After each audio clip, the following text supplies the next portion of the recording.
Oh, it's now. Hey, yeah. I know my dogs are watching. So I want to play my dogs that will be. Thanks for coming back to the Get Busy Living podcast. My name is Swede, and I'm going to help you get busy living. I'm excited about month 4. Staying excited. This has been a crazy trip already. Been gone for a week already. Been doing some epic shit, and I only got about to do some more epic shit. So the Get Busy Living Project 55, 5. That's not 4 or 3. That's 5. That's 4.5 years of getting busy living, and we're just getting started. And speaking of getting started, in today's podcast, we're going to talk about the mission of the HSWA, including my health challenge, offer you some perspective on how to get started. That's the biggest problem. A lot of us have goals and dreams in our lives, and we always think about what we're going to be when we grow up, and we always want that, but we just don't ever know how to get started, and then we never start, and then we end up not achieving our dreams. So we're going to talk a little bit about that today. But today, first, nothing is worth having if it ain't worth sharing. So please allow me to introduce my favorite human, my one and only dazzling D-Rex.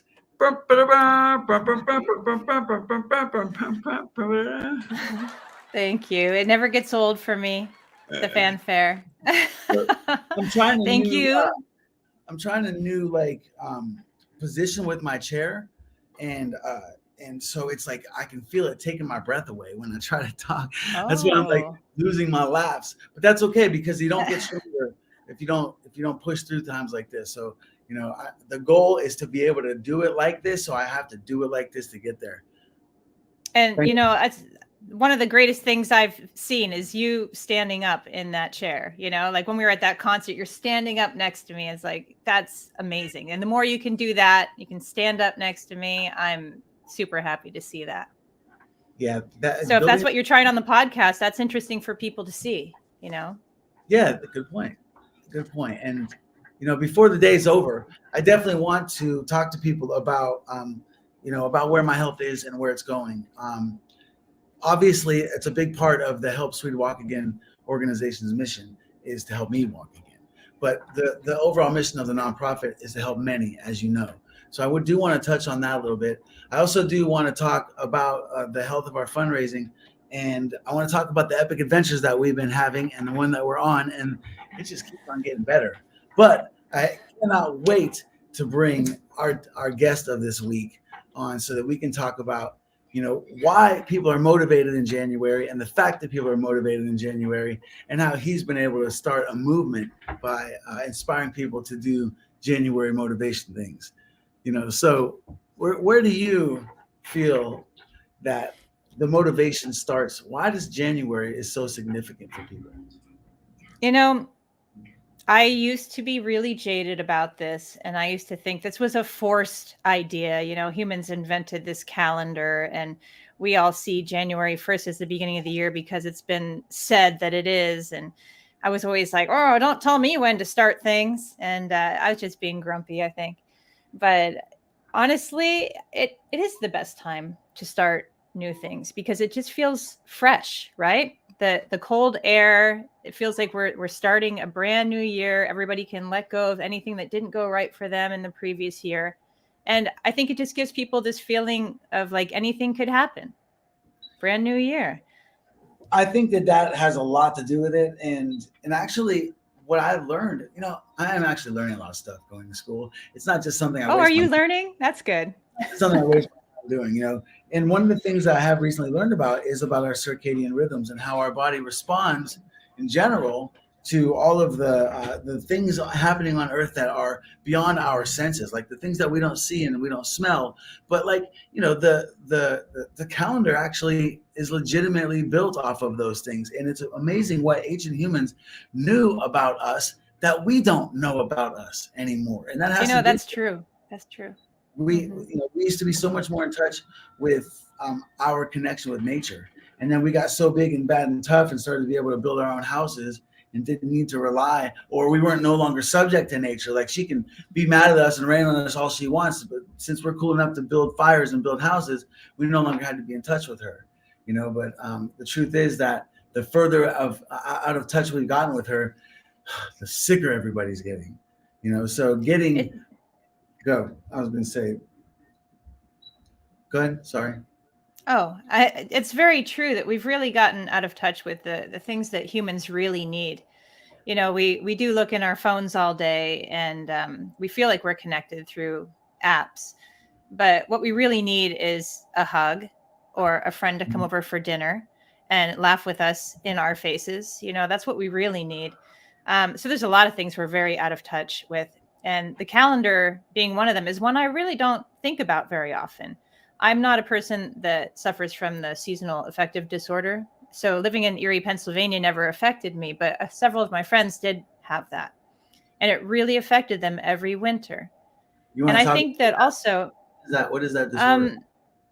Oh, you don't know? It's when in the wintertime when there's less sun and people are getting outside less, they become depressed. Oh. Seasonal. I'm surprised you don't know about that. Seasonal affective disorder. I've heard about that effect, but I haven't heard it put it, with a title like that. Okay. So yeah, it's a real thing. And I know several people who suffer from it, and they live in Pennsylvania, so they really suffer from it. If you live in Los Angeles, it's not a thing because there's no seasons. But obviously, it's a thing where the seasons and the calendar affect us. And I think that in the case of this 100-mile challenge, this is always the perfect time for me to start pushing myself a little bit harder physically, because I've usually sat around for the past 10 days eating cookies, cakes, all sorts of things. And I do need to push myself physically. And I think that, first of all, I want to say, if anybody's here, say hello, because we want to say hi to you, like Pat here. So we make sure you say hello in the comments. And also we want to just go briefly over, like, what is this 100-mile challenge in case someone's watching this who didn't watch the previous episode. And Tasha's here as well. Hey girl. Amazing. Hi. So the 100-mile challenge is a challenge set up by our friend Chet, who is our guest today. And we're going to let him explain it. So I don't want to get too much into talking about what it is. But right now we're talking about when it is, which is in January, coming up January 1st. And this will be an excellent way for anybody who's tuning in to participate with us, because both Swede and I are going to be participating in this, and we're going to be participating in Veganuary, where we're going to try to eat vegan for the month of January. And so what do you think is going to cause you to have more success in January than you had in November? Well, first, I think it's accountability. I was not holding myself accountable as much as I wanted to in my first challenge, but I did get to 18 days where I only broke down once. But when I found out that all along I was eating cereal that actually was not non-vegan, was vegan, I realized that bacon cereal. What's that? Were you eating that bacon cereal? Yeah, no, it was. I thought it was all instead of whole grain, all that jazz, and I didn't buy it. I trusted someone else to grab it, and they didn't recognize one of the ingredients as being a dairy product, and so all that time. And look, the truth is that I broke down, but I think that having more accountability. I've got several other folks that are wanting to join us this time that want to get into the accountability group that we're going to create so that everybody can talk about their progress. And so I think that that's where I'm going to gain in January, not being the only one doing it. You know what I mean? Having people, part of what Chet does is really motivating for me. So you know what? Why don't we just go ahead and bring Chet on? Because I think that I want to say, first of all, that I created this graphic for everybody to see Chet's pumped arms.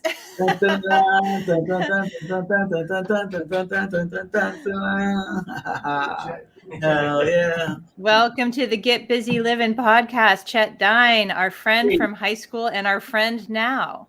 In the house. And now, here I am. Yeah, it's really cool to have you here because there are so many things to talk about. People who don't know you, I would like to mention that for a long time you were involved with gyms and building healthcare facilities. Is that correct? Fitness Am centers, I yeah. saying that right?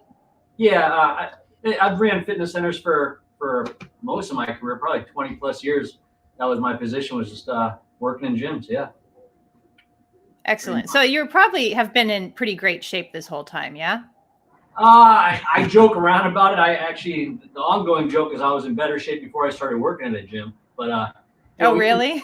try to at least maintain. Yeah, it becomes one of those things where you get the long days, and once your shift's over, you kind of want to get out of there. But you also have to practice what you preach. So I wouldn't say I'm like Yeah. the typical gym rat like some of the guys that are there. But we do what we're telling people to do.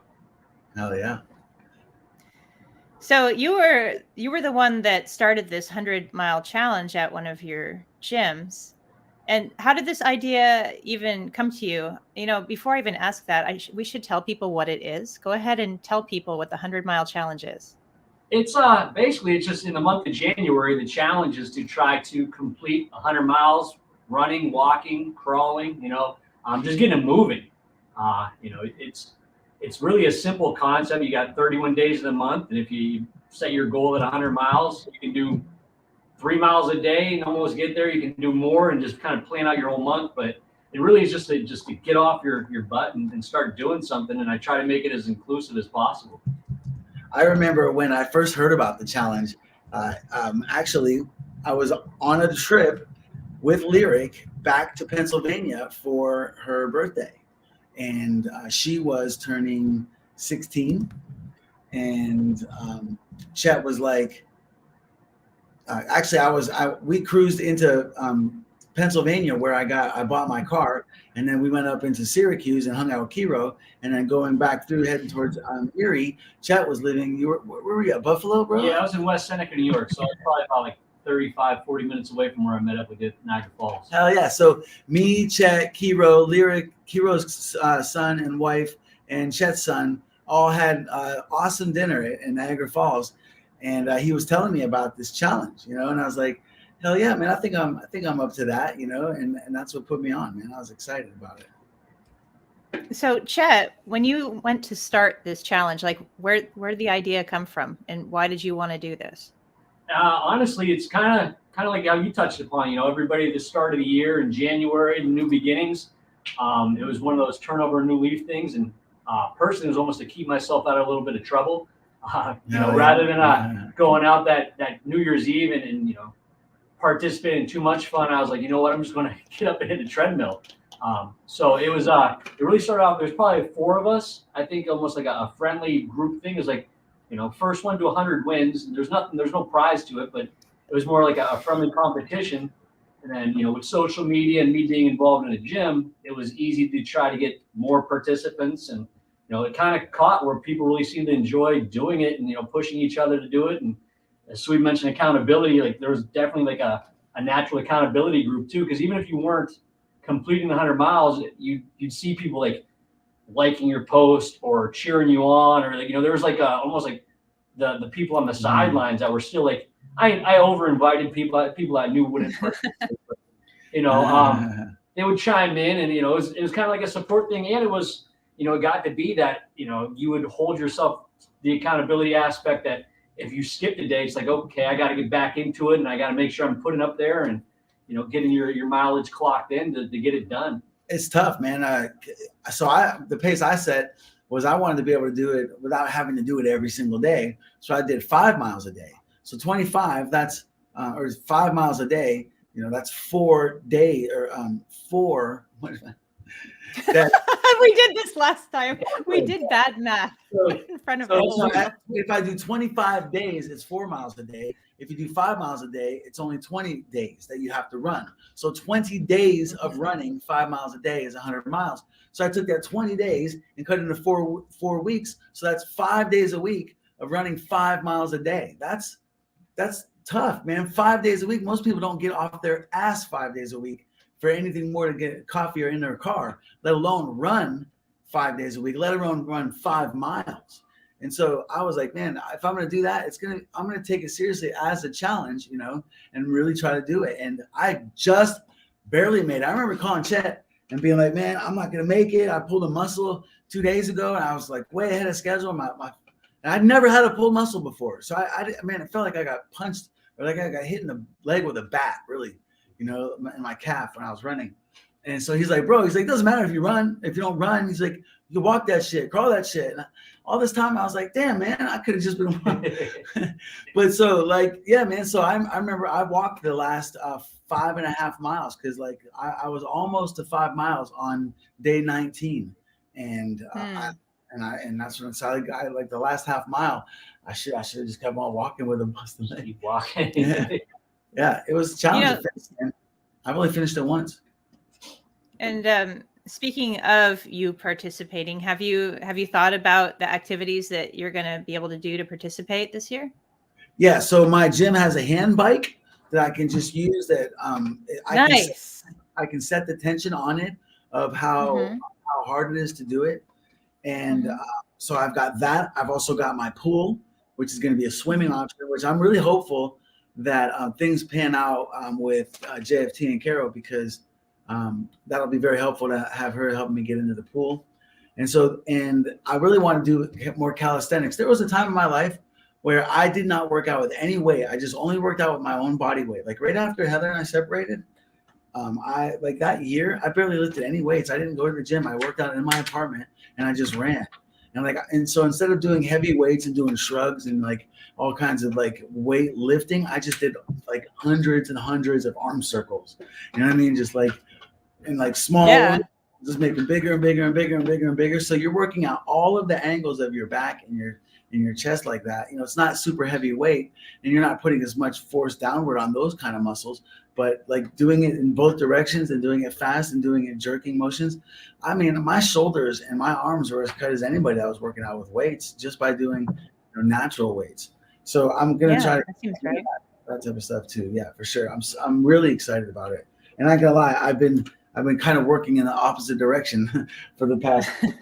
Honestly, since I knew that I had screwed the pooch on the vegan challenge back before Thanksgiving, I ate at Thanksgiving, and since then it's I've been traveling so much, and gas station food is the worst. So I'm getting why gas stations? You need to stop at restaurants or grocery stores. Yes, I do. We were just you were saying that you were going to swim and bike, but Chet, that's actually not part of the 100-mile challenge for most people, right? For most people, no, it really isn't. I get asked probably every year, someone wants to recreate the 100-mile challenge, which, Swede just recreated it for himself. Story of my life. Yes.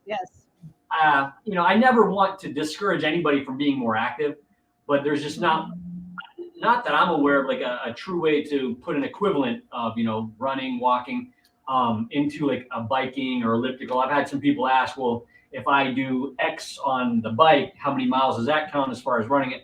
I don't know. I mean, I just wanted to keep it kind of simple. You know what I mean? Yeah. So typically it's a, treadmill, outdoor running, walking, just to get up and get moving.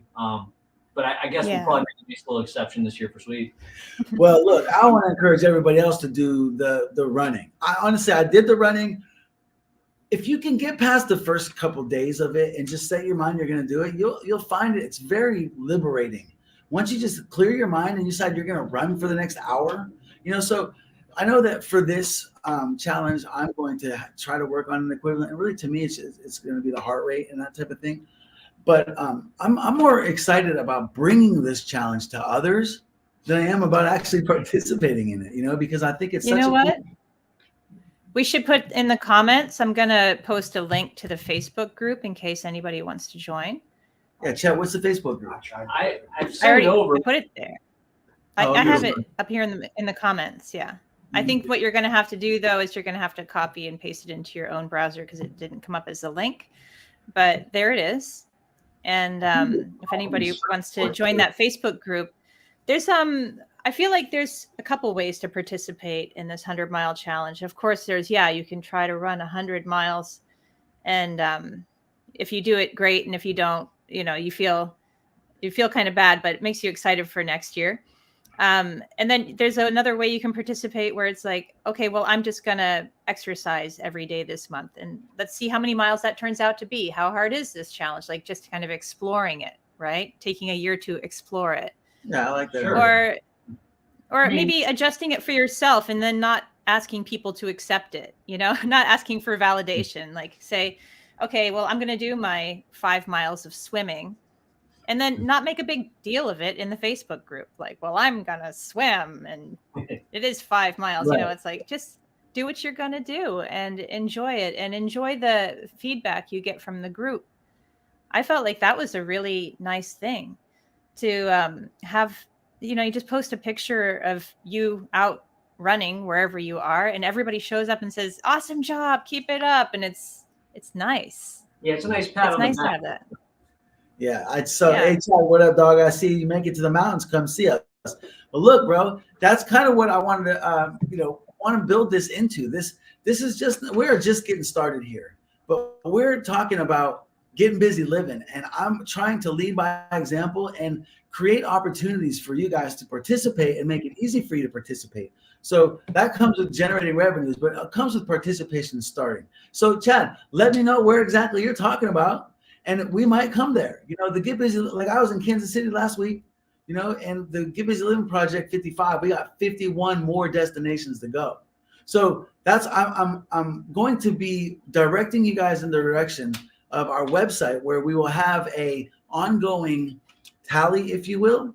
And the reason I haven't, part of the reason that I haven't touched more on this is because I haven't decided yet how I want to track it, if I want it to be like all together from the very, very beginning, or if I want to reset the poll every month. There's a lot of things to consider, but the bottom line is this: you vote for where you want the Get Busy Living Project 55 to go, and we will try to acquiesce. I want to be able to come to the people that helped me, and so any one of you that helped me is helping me, and you're all equally important to me. I don't care if you did anything, but if you were just praying for me, man, that matters to me. And you come and let me know that you want me to bring the Project 55 to you, and I'm coming at you, and I'm going to hug your motherfucking head off when I see you. You have that promise.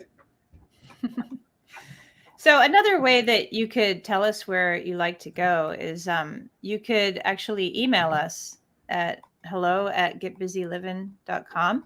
And I'm looking for that right now to put it up on the screen, but I just don't see it. Like I accidentally, here it is. I thought I deleted it. You can always shout out to us over email if you have an idea of where we should go or what we should do. You just want us to come see you, just email us.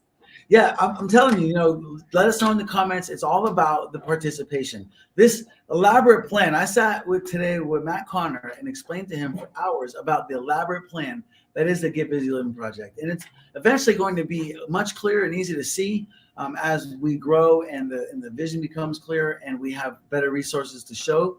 But as of right now, and we're trying to paint the picture for you of what this plan is. It involves, number one, participation, viewership, tuning in and watching and following along with us. And we are devising a way for us to generate revenues by our collective generosities and use those revenues that we're generating to help people the way that I've been helped. Also to help the people that are doing the participating get busy living with us by affording to bring you on some of these epic adventures with us. And then in the grand scheme of things, my mission is to keep my word that I gave to you guys when I was on my deathbed. And I said, if you chip in to save my life, I'll throw you a huge, huge party. So the grand scheme of things, we're trying to help people that couldn't be helped, that cannot help themselves, much like you guys helped me. We're going to try to help those of you that want our help to get busy living with us, come on a vacation with us. And then we're going to try to help everybody have a good time in the long run for helping me to begin with at the huge, huge party. So is it okay if I jump back into where I was talking? Because I feel like I didn't get to finish my point. And I think it's important. I mean, it's nice to go on those side trips because those are important pieces of information for people. People need to know where they can reach us and what we're doing and what we're all about. But I want to just talk about how to participate in this 100-mile challenge, even if you're not ready. You can join the Facebook group and you can just cheer on other people. And maybe you will see eventually that you could try for it. You know, you'll see the kind of feedback people get and the kind of posts they make. And it's just regular people doing something that's just a little bit more than regular. And I love that.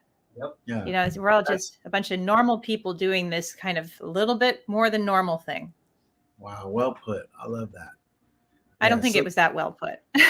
No, I mean, for it to be a representation of what we're trying to do here, as far as motivating people to be more purposeful and deliberate and intentional in their lives, to get busy living, not be busy while you're alive, you know. And so to put it that way, you know, I think it reiterates that, you know, and we are really all just trying to, we're trying to inspire you and motivate you, because I feel so inspired and motivated. And I feel like what I have to offer is to try to help, you know, pull and push and lead and show and help the way I've been helped, you know, people to make better decisions in their lives on a small aggregate basis, meaning little small decisions every day forever can make a better outcome in the long run. I was telling Matt today, I was like, man, I'm trying to live long, and I'm trying to help you guys learn how to live long with me. And that starts with your health. If you don't take care of the car that you're driving, you don't get another car. This is the only one. So the Get Busy Living podcast, you're going to hear repeated messages about eating right and about doing exercise, and then about getting your mind right as well. You know, so I thought it was well put, and I'm looking forward to not only doing, you know, the exercise part of the 100-mile challenge with Chet, but Kelly's going to help us put together a menu for Veganuary. You know, and Chet, are you going to join us in Veganuary? I probably joined Veganuary years ago. Yeah. I really eat it all anyway. So yeah, I'm a fake vegan kind. I guess I call myself like a 95%er every now and then. Yeah, I call myself like vegetarian-ish. Yeah. I think it's so funny that there's such a polarizing, thing about veganism and vegetarianism and about how we eat. And, you know, when you think about it, people are passionate about it, like I've said before, just the way they are about politics and religion, you know, but you don't hear Christians going around being like, well, I'm a fake Christian, or I'm only 95% Christian. You know, like I believe in the Bible. I believe in all the things that the Bible says, you know, but I actually did not wait until I got married to have sex, or I have these other things. I'm not perfect, you know. So to me, I really want to hammer this home too, that, you know, veganism for me is just a way of referring to the fact that I acknowledge that the science has shown that we do not possess the enzymes in our body to break down animal proteins, and they are accumulating in our body over time from eating meat, and that accumulation is causing inflammation, it's causing dementia, it's causing heart disease, it's causing all the problems that we have that we're dying from. When's the last time you heard of somebody dying of old age? You know, and so when I say that I aspire to veganism, it's that I am trying to, you know, reduce the amount of accumulated animal proteins in my body by choosing to eat less of them on a regular basis. And the thing is, I love pepperoni and I love chicken wings, and I'm not going to forever swear them off. You know, if I want to have it, I will. You know, but I on a daily basis, on a meal by meal, bite by bite basis, when I have an option of choosing, I just try to err on the side of less accumulation, more vegan options. So this, you know. So I think this is actually going to be an interesting month, because I've never had my veganism collide with my 100-mile challenge month. So Chet, how do you find that being a mostly vegan affects your physical abilities? Oh, well, I started trying to just clean up my whole eating habits with whole food, plant-based, and I got pretty strict. I had a little bit of a scare with, you know, high blood pressure and some cholesterol issues. So my fiance is actually vegan, and, you know, in the beginning, I just wanted to see how different it would be to eat like that. You know, like that was almost like a personal challenge. Like, you know, can I actually get by eating differently? Is there enough options out there for me to do it? And the options have become more plentiful. However, you know, there's a lot of things, even with like vegan and, you know, even the terminology, you know, the health purpose is you're probably looking more whole food, plant-based, because you can be vegan and chow down on some Doritos and some Oreos, and a lot of this, like the processed fake meats, aren't really that healthy. I'm no nutritionist, so I don't want to give any real advice on this. But me personally, changing to whole food plant-based has had tremendous impact on my results. Back when Swede had mentioned veganism, on a side note, I sent him a screenshot of my old results.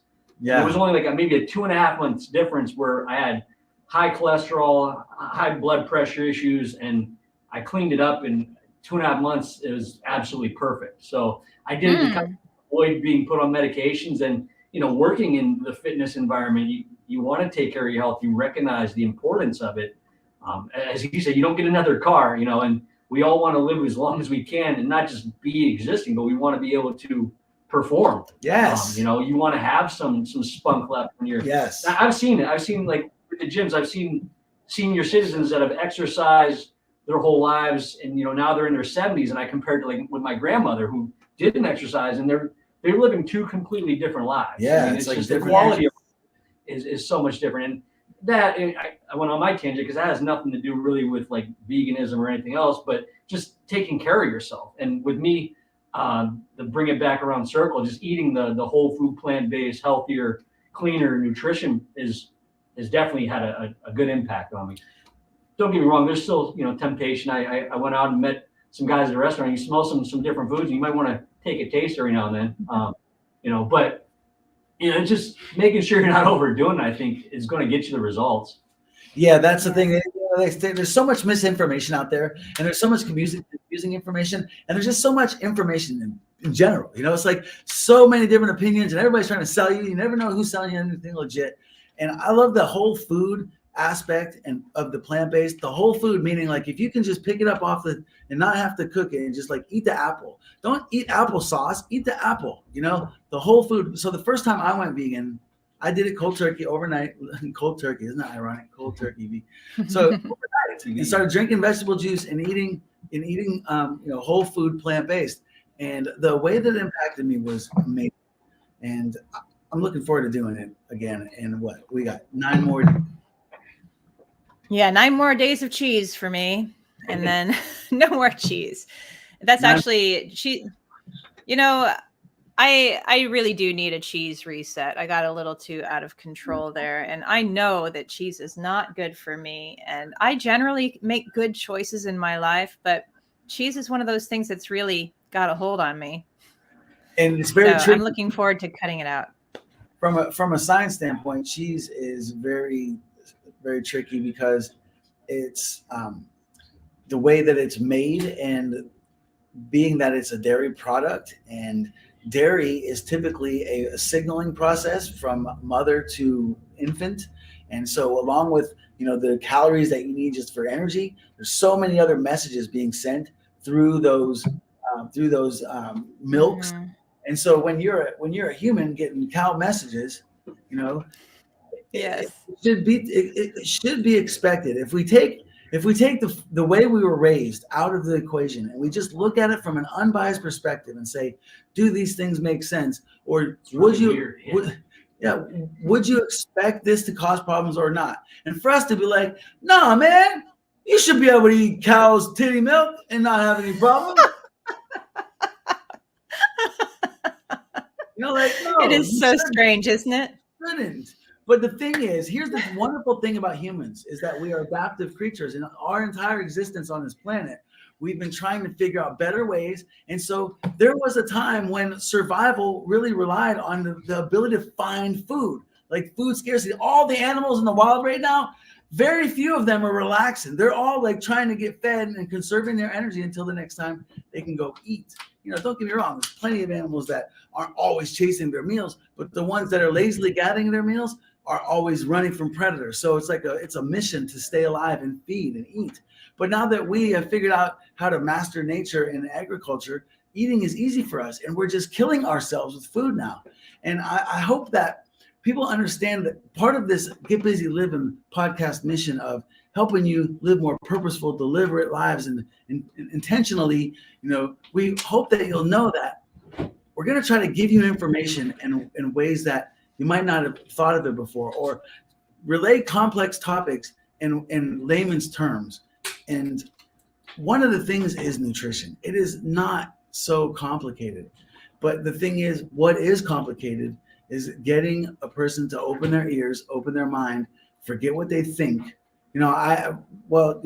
So one of my boys, Ron, had lunch with us yesterday, and he was like, he asked me a question about getting better, and I was like, well, do you want to honestly get better, or do you just want to continue doing what you like? Because I'll tell you the truth, if you actually want to improve, but if you just want to continue doing what you're doing, then I'm not going to tell you. He's like, man, no, I probably do just want to continue doing what I'm doing. I'm like, so you're accepting your fate, that you're eating yourself into an earlier grave than necessary. And it's not just the early grave. It's the early onset of suffering. It's the early onset of being able to do as many things as you used to. And then the steady decline. It's not like you're like living great. Life is easy. You never have no problems. And you get in your 40s. And then, one thing happens. And then you're living the rest of your life easy, having one thing happen. That one thing is just the next thing's first thing. And you just start getting worse and worse and older and older. So like if you don't intend to be healthier and make better decisions and do it with the right knowledge, then you're guaranteed to find the fate of all the people that that are currently sick. Think of the people that that are alive. Think of your friends that have parents that are sick, or think of your parents, or think of yourself if you're getting into that age. I know I'm starting to get there where my friends are getting sick. I've got buddies that are complaining about all their medications. And it's like, bro, you get off the meds? Yeah, I do want to get off the meds. Okay, well, it's really easy. You have to stop eating the things that you like to eat. Oh, no, I think I like to eat meds. Yeah.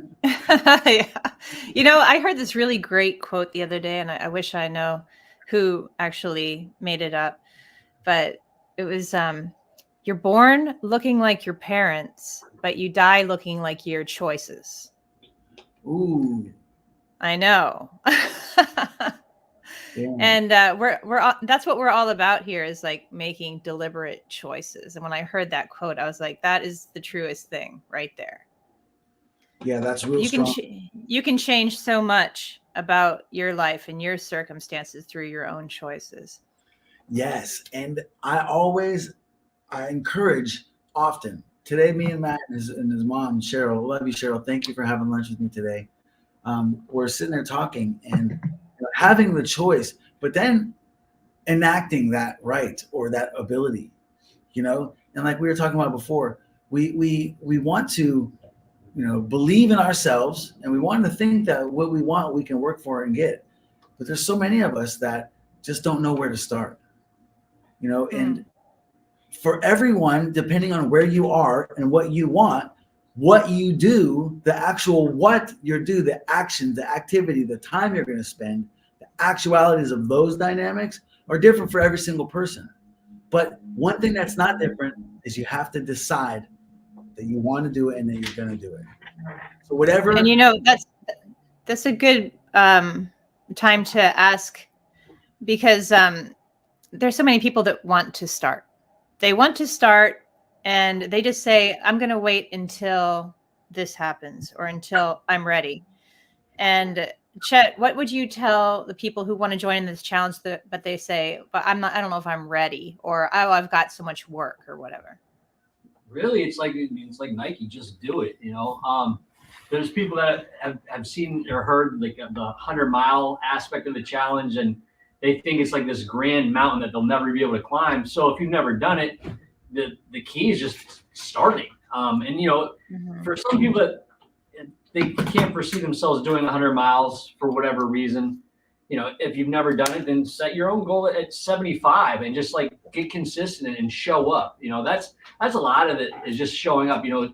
With the gym talk, half the battles is getting there on a regular routine and doing something, and then it all gets easier. You develop new behaviors, new patterns, and as you get it actually just becomes second nature, because then if you miss it, you truly miss going, but you miss it in your life. It's like, I need to be there, because it becomes like brushing your teeth. You don't just skip that. Yeah. And it's just, the reason everybody does that is because it's simple. It takes 2 seconds. So sure, like this is going to take some effort, but it's not impossible. I'm not like a marathon runner, and when I first started it, I definitely wasn't, some endurance athlete. It's making the time to do it, because it's your body. It should be a top priority. Like it seems like a redundant message, but I guess we're trying to drive it home. But yeah, you got to take care of your health.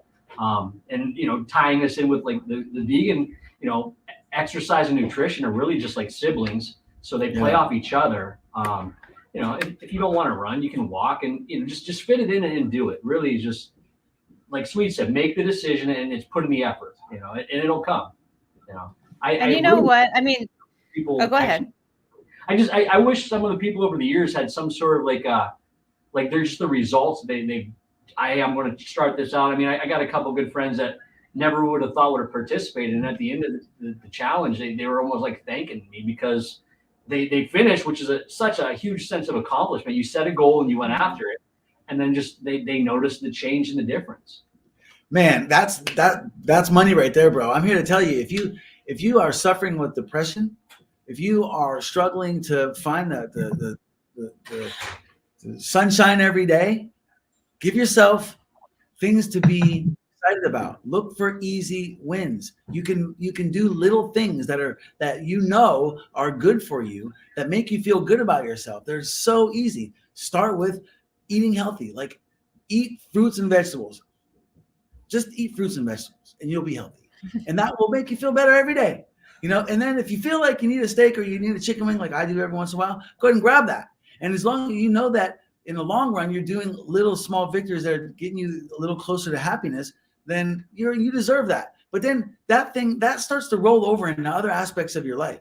If you're the type of person that has the habit of, setting it down and being like, well, I'll put it where it goes in a minute after I handle something else, instead of just taking the extra second to put it where it actually goes. If you're the type of person that likes to, make 2 tasks out of 1 job, changing that little aspect of your life and giving yourself a small victory. Then when you decide, that's what I want to hammer home. Getting started is about deciding. When you decide that you're going to get something and make something happen and you're going to change this one little thing to get there, and then you notice yourself doing it, you feel good when you do it. And that is a small victory. And those little small victories are small steps out of the depression hole.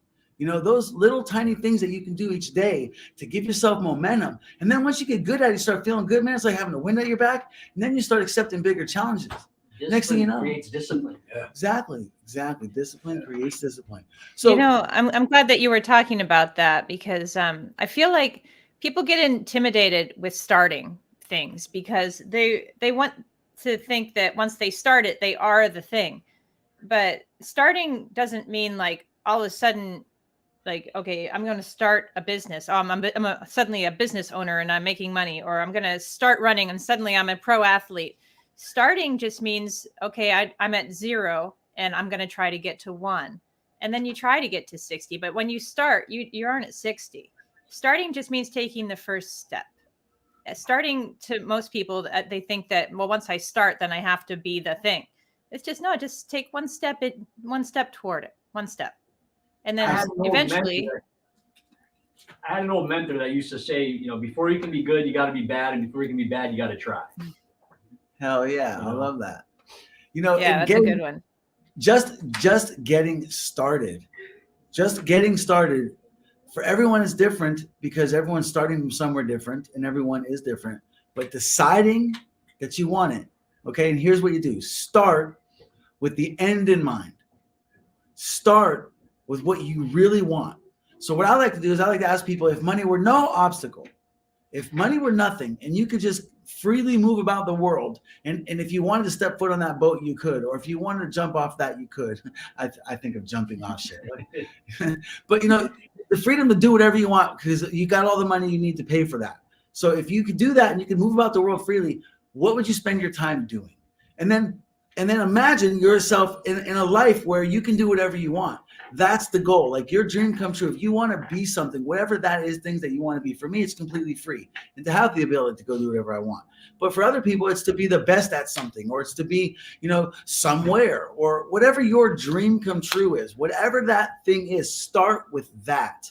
and then reverse engineer backward until where you are today. So imagine like whatever your dream come true is winning the race. And imagine that moment when a runner stretches right for the lunges for the finish line and the tape hits their chest and they've got chocolate on their chest. Imagine that split second when that happens that's dream come true. That's the end in mind that you're starting with, right? And then notice that there's other runners next to you that are just a split second behind you. And there's other runners behind them that are just a split second behind them. Those are the different stages that you had to get to before you could get that chalk on your chest. You had to be the one you had to be a split second there, and then you had to be a split second before there. And then think about all the way back to the beginning of the race. And then think about about listening for the gun, and thinking about putting on the shoes, and then thinking about all the training. Start with the end in mind and reverse engineer backwards all the way to where you are today. And that will help you know what you need to do today. But when you start with that end in mind, you decide that you're going to get it. And once you have that decision, and don't put a timeline on it. Don't put a timeline on it. Just see the goal and just head toward it. Just go. So, Chet, you started the 100-mile challenge like a decade ago, and what we want to do is we want to bring to our audience people that they can relate to, people that they can be motivated by, people that they can admire. And bro, I've admired you for a long time for a lot of reasons, but that's one of them. And we are all at different stages in our lives. I'm a student. And D-Rex, you got, Lord knows, you're all kinds of stuff. And Chet, you've had this life where you've been successful in a certain industry, and now you've decided to try, and you're lucky at something. Why don't you tell us about the mindset that it takes, and the emotions that you're experiencing? Some of them are good, some of them are bad. It's not all easy. There is fear in life, right? Oh, absolutely. I mean, life is constant change. So I mean, there's no going backward. You just got to push forward and keep it moving. Really, my career with the gym has recently come to an end, and it's time to move forward. And I got a couple of things that I'm looking to do, and if they don't go the way I'm hoping or planning, then I'm gonna keep moving forward and find something else. But I'm not gonna tuck my tail. And I think that's you just have to keep moving. I get with the mindset, that's just persistence and go. Absolutely. And so I'm trying to be as legitimately transparent as possible. I hope that someday down the line that this particular episode, which I don't expect to have high viewership today, that the content here has been purposed and delivered to you in a way that the message is clear to you that you got to make a decision to get busy living. And you got to look out for yourself. You only get one car. So if you only get one car, aren't you going to make sure you get it the right kind of brakes when the brakes are starting to erode? If you only get one car, aren't you going to give it the right gas? Especially, better question. Aren't you going to wonder what the right gas is and then try to figure out, make sure, like when you buy a car, they tell you what kind of gas to put in it, but the problem is that with this car, that's our bodies, what they're telling us obviously isn't true. Otherwise, we wouldn't have so much heart disease and cancer and diabetes and so many people on so many pills. And the thing is that we have plenty of people that are making the right decisions that aren't on those pills. So it's not like a guessing game. It's not like an opinion. It's not like theology or politics where it's difference of opinion. No, it's this car takes these brakes. Those brakes won't work. Put those on. It might not stop. And if it does stop, eventually, if they're not the right kind, they're probably going to be problematic and break it down. And that's the thing, is you only get one car. So we're trying to help you understand that you only get one life. You got one car to drive around in it with. And so why not try to make this one life that you have the best life you possibly can? So if that interests you at all. That's the question that you're bringing up. But go ahead. I'm going to elaborate on that. Sorry, I was only going to say one more thing. If that interests you at all, if living a longer, more prosperous and happy life interests you at all, that means you want to get busy living. So like this podcast and share it and come back and watch more. Yes, we absolutely need participation in this so that we can grow this. Because this is fun, and why wouldn't people want to have fun? Right. I couldn't Well, agree more. what I was going to say is we were talking about why don't you want to put the right gas in your car, or why wouldn't you want to put the right brakes on? And I think that's a question worth exploring. What stops people from wanting to take care of their bodies? What is it about comfort and like delicious bad food that is more appealing than actually having a life that you can live fully because your body works? I'm really curious as to what stops people from wanting to make that change. Like you were saying, you're talking to someone who said, no, I'd rather eat what I want to eat than live and be healthy. Now, that is a strange thing to say, actually, but so many people say it. I think it's I mean, I don't know if I'm supposed to jump in and answer, but personally, I think Jump in. It's almost you need to have an unlearned behavior. I mean, societal norms have led us to eat the way we eat, especially, it's typical to go out to a fast food place and grab a burger and fries, and if you don't do that, you're kind of abnormal and weird. I mean, just look at the menu options when you go out to eat, and that's just what it is. And there's multiple facets to, I think, with the whole commercial and capitalism with food industry too. I mean, it's easy to mass produce things that are, have like the GMOs or whatnot to them. Again, I'm no expert on the topic, but just some basic observations. When money's involved, if you can make a product that's less quality, but you can mass produce it and put it out and make a buck off of it, that's part of getting busy living. I think people want to have the money to be able to live too. So, from the industry standpoint, it's what the big businesses put out. And then from society, I mean, just we're conditioned to believe like this is just the normal way to do it. Like what Swede was mentioning, cow milk. I mean, who was the first person that decided that was good? Somebody that was thirsty and hungry and had no other options. And they're like, let's try this and see if it causes me to not be thirsty and hungry and I don't get sick. And when they tried it and it worked and they were no longer hungry, they didn't know the ramifications. And that's what we need to acknowledge, is that it's not like there's an evil general out there that's like knows that this is killing us and decided to put this plan in place 200 years ago. This is things we're learning now every day more and more about what we have done to ourselves up to this point and how it's not sustainable. So it's not like an evil plan, but now that we know about it, it's so hard, like you said, to unlearn it. When we have 7 billion people on this planet, and most of them are born into a world where all of these norms are just accepted without question and not questioned. It's hard for people to start questioning, but more and more people are every day. That's why there's this big impossible movement. It's the convenience aspect as well. I mean, people want quick and easy, and that's what's quick and easy. Go throw something in the microwave and be on the run and go. I ain't gonna lie, that's important to me. So I am gonna let Kelly know that the goal is with the vegan challenge. For me, what's quick and easy is I have cereal with fresh fruit and for breakfast, and then I have a green as can get smoothie for lunch, and then at night I usually I have one item that I think tastes good and I just eat it. Like if it's a tomato or if it's like I love like sauteed spinach and mushrooms and onions. And it's whole food. Sliced doesn't mean it's not whole. It's whole food. You just slice it up. Mushrooms and onions come with their own oils, and spinach, and throw some salt and pepper on there. But like quick and easy and simple, you can do that and have it be healthy. You just gotta want it. That's the thing. If you desire the change enough, it's not as hard as it sounds. Yeah, you figure it out.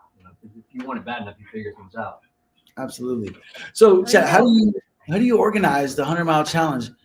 Do you encourage people to set milestones? Is it just kind of an open forum where people communicate what they want? Is there some sort of moderation? How does that work?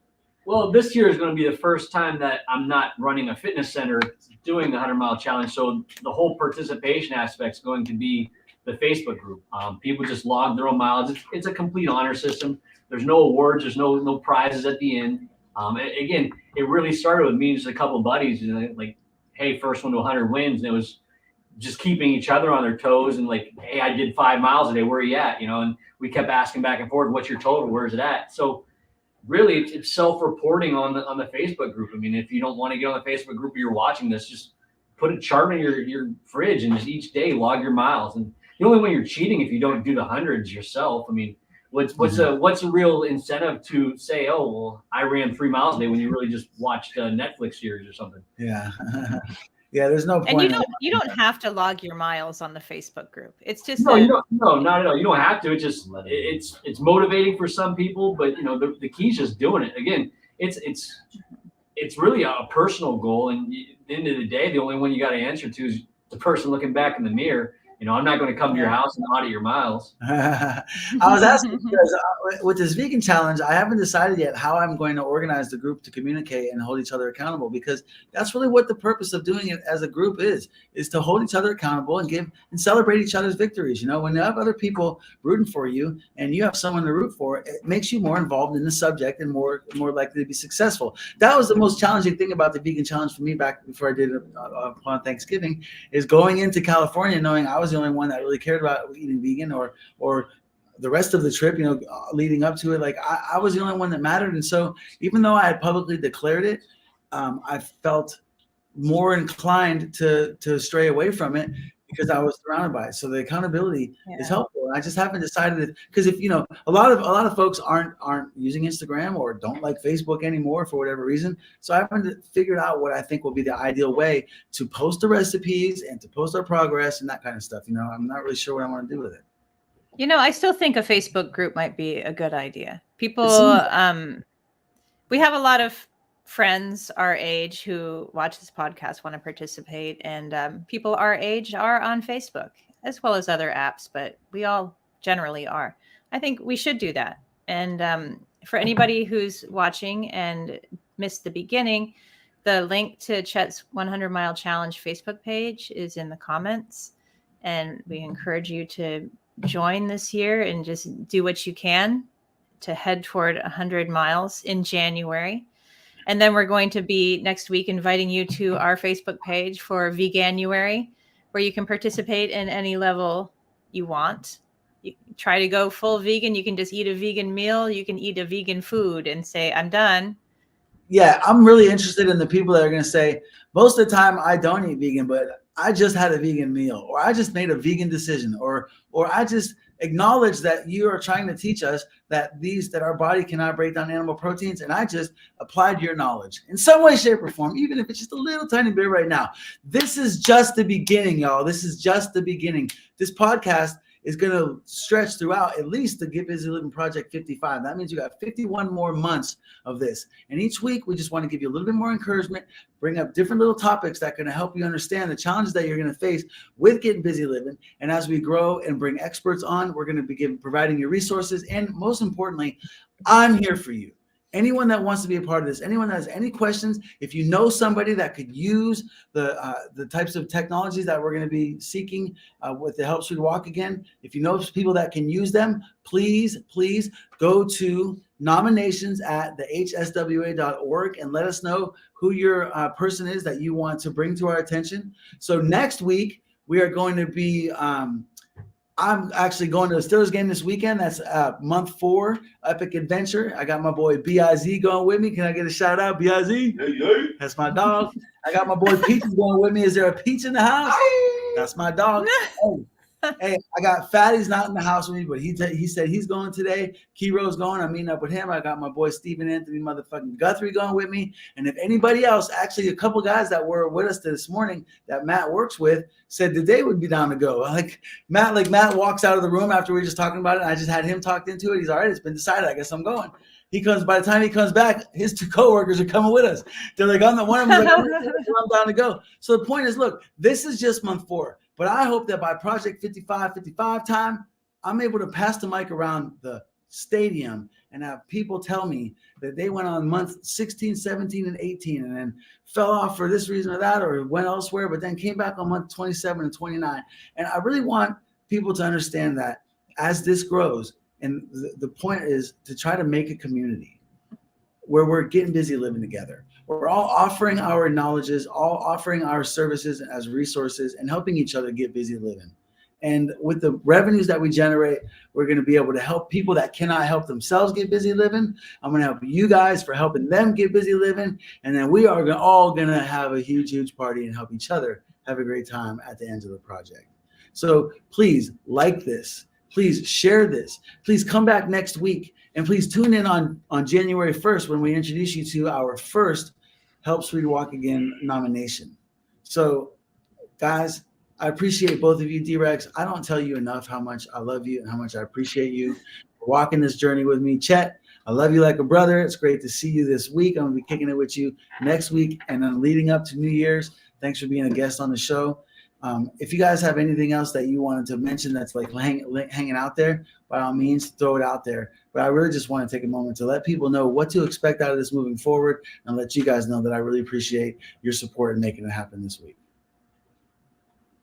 Absolutely. This has been a big journey, and I can't believe I'm on it with you. And I can't believe I'm on here with two of my friends from high school.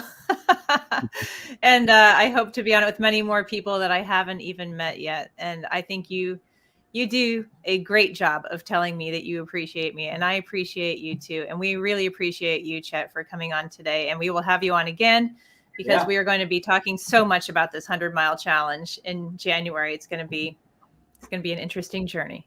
Yeah, so come back next week, and we're gonna show you guys, talk to you a little bit about the Steelers game that we went to this week, and what month 4 of Project 55 looked like. And then we are going to be going live on January 1st, Sunday, January 1st, from a remote location in Erie, Pennsylvania, which is where I am now, where D-Rex will be next week, and we are going to have hopefully somewhat of a audience there that is going to want to come on and talk about, what I'm hoping for is a group chat about where they are in their life and how they feel like they can make one decision, just one little choice, just change one thing this year that you feel will help you believe in yourself that you are getting busy living in some way, shape, or form.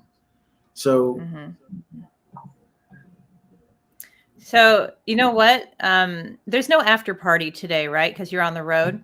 There's no after party today. We're going to work on promoting and other aspects of this podcast this week, and I would really like to have an after party moderator. So anyway, that's a tune for another song. Okay. Yeah. All right. Well, thank you Mom. everybody for being here and saying hello in the comments and just tuning in today. We really appreciate it. Yes, and without further ado, thanks for getting busy living with us. You can see it when you see me, but you gotta believe